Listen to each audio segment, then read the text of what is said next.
हरे कृष्ण। श्रीमद् भागवत गीता अध्याय 2 श्लोक संख्या 27। जातस्य हि ध्रुवो मृत्यु ध्रुवं जन्मामृतस्य च तस्मात् अपरिहार्यर्थी न त्वं शोचितुम् अर्हसि।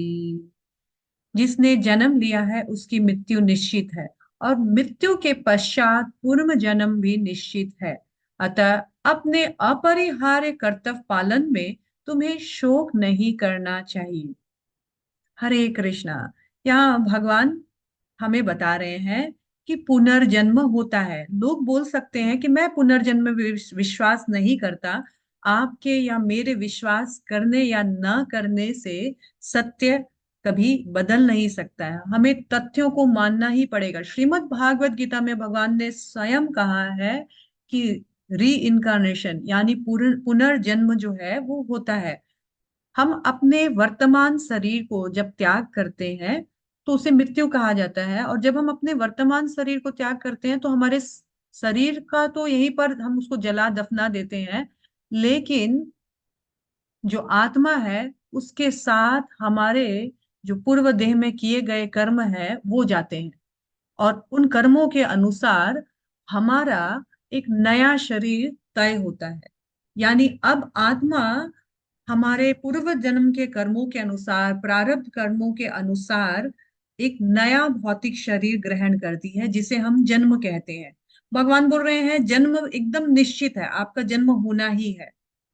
और फिर आत्मा जब मरती है तो उसको मृत्यु कहते हैं। भगवान बोलते हैं जिसने जन्म लिया है उसकी मृत्यु बिल्कुल निश्चित है। इस संसार में date of birth and date of death दोनों बिल्कुल निश्चित है, ना एक सब सेकंड कम ना एक सेकंड पीछे ना आगे।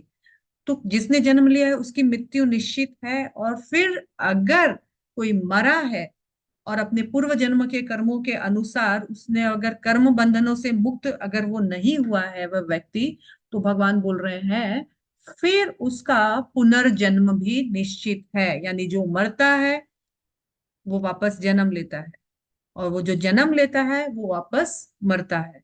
ये जन्म मृत्यु जो है ये चक्र चलता रहता है। आप जैसा बोओगे वैसा पाओगे, उसी अनुसार आपका नया शरीर निर्माण होगा।